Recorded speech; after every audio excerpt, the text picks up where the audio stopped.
চিকিৎসালয়ত ৰোগীৰ মৃত্যুক কেন্দ্ৰ কৰি ডুমডুমাত পথ অৱৰোধ। আজি বিয়লি ডুমডুমাৰ ফিলবাৰী পথৰ শমশান ঘাট দলঙত পথ অৱৰোধ কৰে দৈমুখীয়া বাগিচাৰ একাংশ লোকে। ডুমডুমা FRU চিকিৎসালয়ত ৰোগীৰ মৃত্যু হোৱাৰ বাবেই ৰাইজে কৰে এই প্ৰতিবাদ। ডুমডুমা FRU হস্পিটেলত চিকিৎসকৰ গাফিলতিৰ বাবেই ৰোগীৰ মৃত্যু হোৱা বুলি অভিযোগ কৰিছে মৃতকৰ আত্মীয়ই। মৃত যুৱতীগৰাকী সুনীল নায়কৰ 18 বছৰীয়া কন্যা চেলিনাৰ নায়ক। জানিব পৰা মতে চেলিনাৰ পেটত পানী জমা হৈছিল। এনে ঘটনা বাৰে বাৰে হৈ থকাৰ পৰিপ্ৰেক্ষিতত ৰাইজে পথ অৱৰোধেৰে প্ৰতিবাদ কৰি স্বাস্থ্য বিভাগক সকিয়নি দিছে।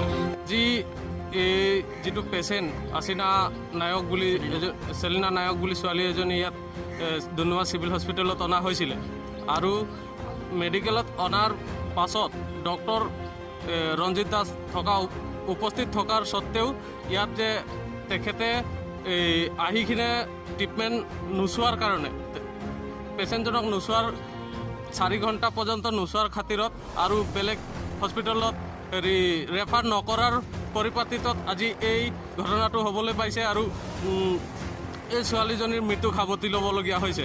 আৰু এনেকৈ দুখ লগা ঘটনাবিলাক বাৰম্বাৰ আমাৰ ডুমডুমা চিভিলত ঘটি থাকে কাৰণে আমি আজি এই পথ অৱৰোধ কাৰ্যসূচীটো ল'বলগীয়া হৈছে।